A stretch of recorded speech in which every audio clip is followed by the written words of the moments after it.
الحمد لله رب العالمين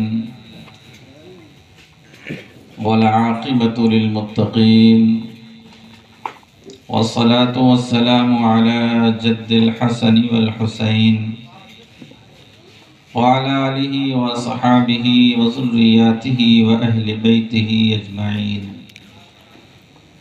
أما بعد فأعوذ بالله من الشيطان الرجيم. بسم الله الرحمن الرحيم.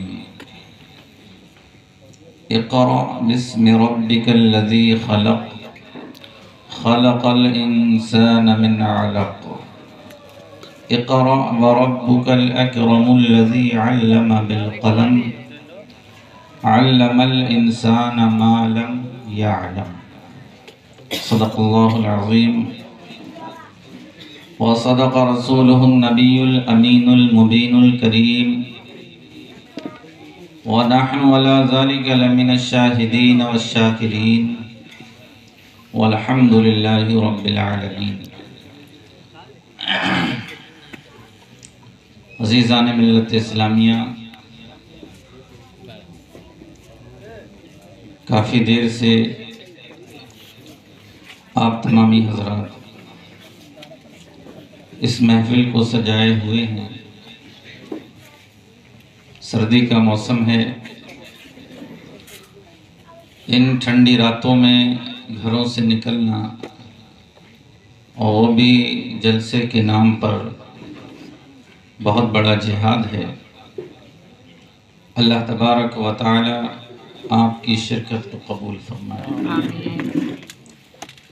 آپ تمامی حضرات لائق مبارکباد ہیں اپنی سعی میں کہ آپ حضرات تشریف لائے اور اس محفل کو سجایا، اور بالخصوص مبارکباد کے لائق ہیں وہ تمامی اراکین حضرات جو انجمن رضائے حق کے اراکین ہیں اور اپنی کوششوں سے، اپنی محنتوں سے، اپنی کاوشوں سے تقریباً 8 سال سے اس پروگرام کو مسلسل سجا رہے ہیں. اللہ تعالیٰ ان تمام کی اس کاوش کو قبول فرمائے، دنیا اور آخرت میں بے شمار بھلائیوں سے سرفراز فرمائے. عزیزان ملت اسلامیہ، ہم آپ کے لیے اور آپ ہمارے لیے کوئی نئے نہیں ہیں. میں کئی دفعہ آپ کی محفل میں تشریف لا چکا ہوں اور آپ حضرات نے مجھے اس بار بھی یاد کیا. آپ کی خدمت کی غرض سے میں حاضر ہوں.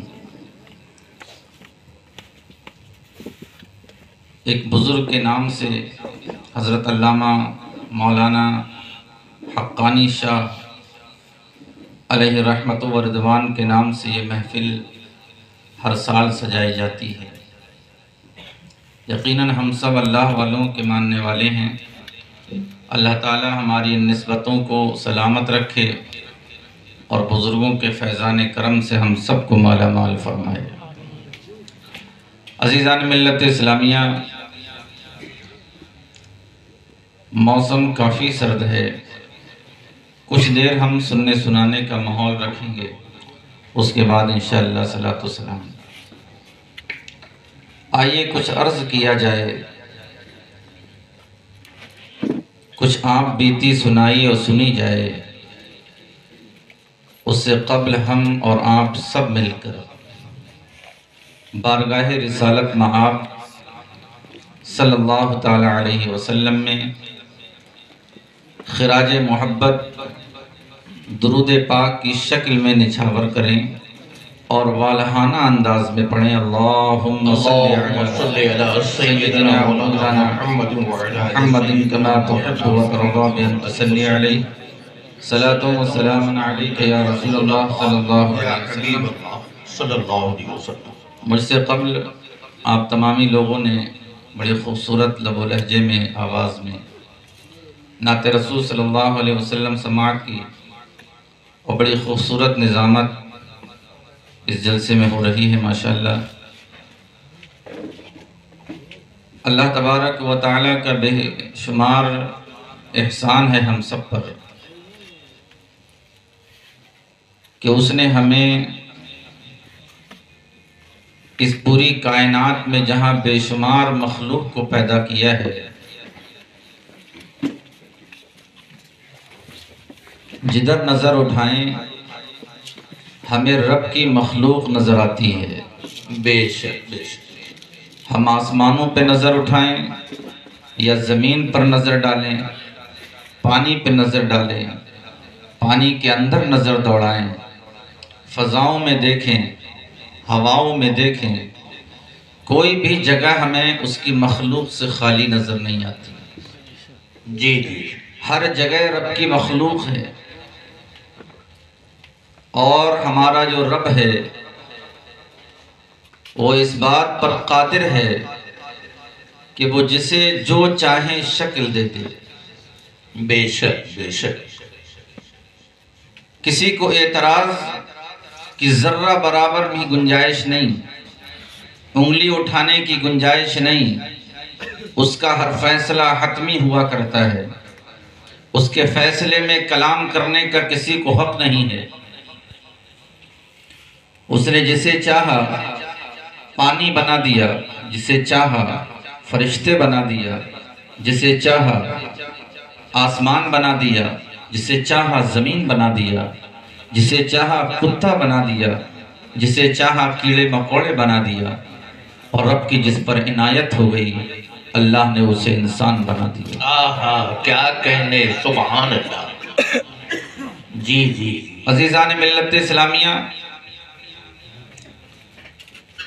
اللہ نے ہمیں انسان بنایا ہے، بے شمار مخلوق رب نے بنائی ہے، لیکن اس مخلوق میں جسے انسان بنایا ہے، جسے آدمی بنایا ہے، وہ ہم اور آپ ہیں۔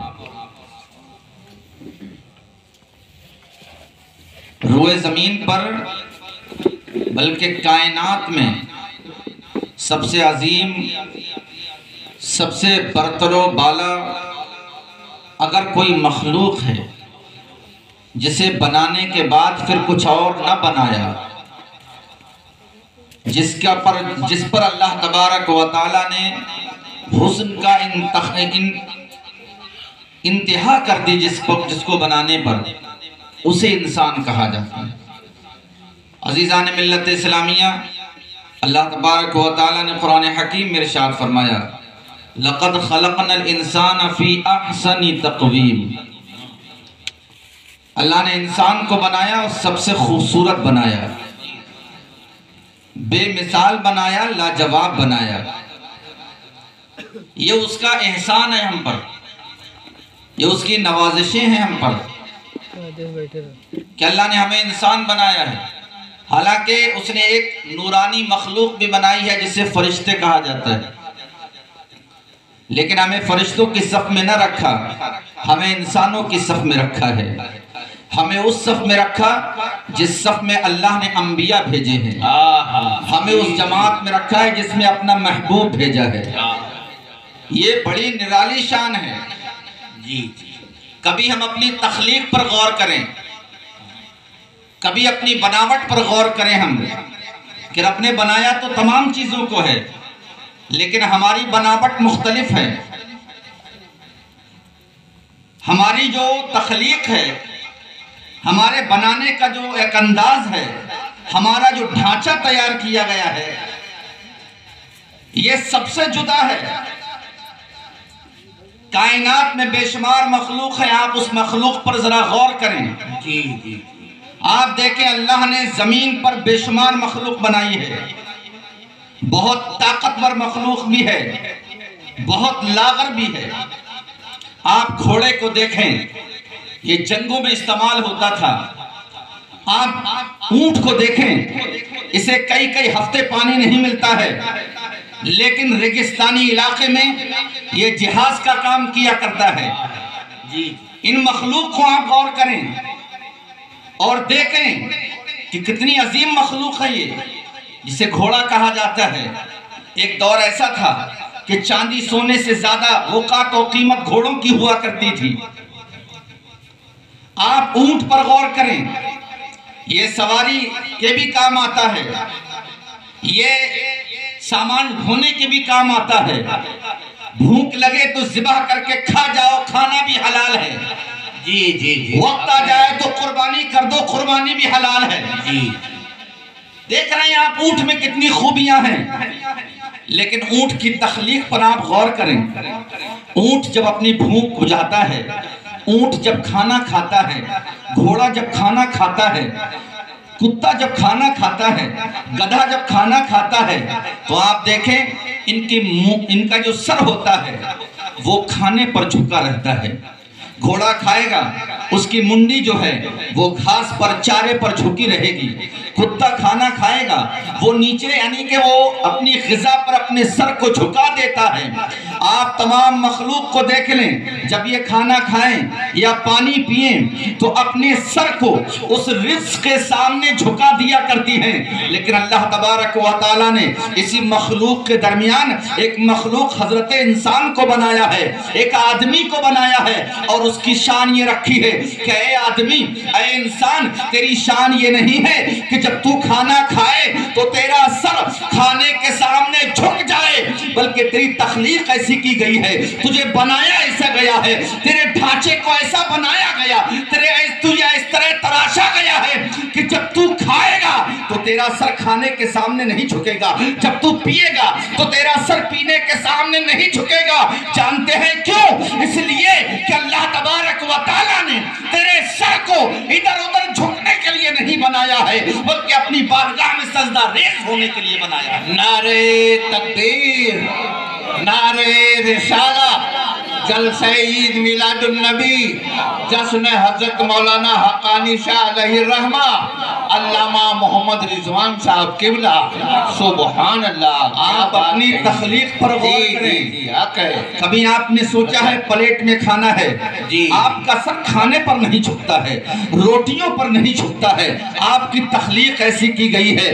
کتا کھائے سر پانی میں جھکا دیتا ہے، جانور کھائے، اگر اونٹ کھائے تو سر میں کھانے پر جھکا دیتا ہے، گھوڑا کھائے تو سر کھانے پر جھکا دیتا ہے۔ دنیا کی تمام مخلوق پر آپ غور کر لیں، جب انہیں کھانا ہوتا ہے، جب انہیں زندہ رہنے کے لیے غذا لینے ہوا کرتی ہے، اپنے آپ کو فروا رکھنے کے لیے غذا لینا ہوا کرتی ہے، تو اپنی پیشانی کو جھکا دیتے ہیں، اپنے سر کو جھکا دیتے ہیں، کھانے کے سامنے، غذا کے سامنے، پانی کے سامنے، چارے کے سامنے۔ لیکن اللہ تبارک و تعالیٰ نے اس انسان کو سب سے اشرف بنایا، سب سے قیمتی بنایا، سب سے لاجواب بنایا، بے مثال بنایا، کہ تو جب کھائے بھی، جس سے تیری پیاس بجھے گی، جس سے تیری بھوک بجھے گی، جس سے تو زندہ رہے گا، جس سے تو خوبصورت دکھے گا، جس سے تو جوان دکھے گا، جس سے تو توانا دکھے گا، اور تو کھانا بھی کھائے گا، وہ کھانا کتنی بھی افضلیت والا کیوں نہ ہو، کتنا ہی توانا کیوں نہ ہو، کتنا ہی خوبصورت کیوں نہ ہو، کتنا ہی خوشبودار کیوں نہ ہو، وہ جنتی کھانا ہو،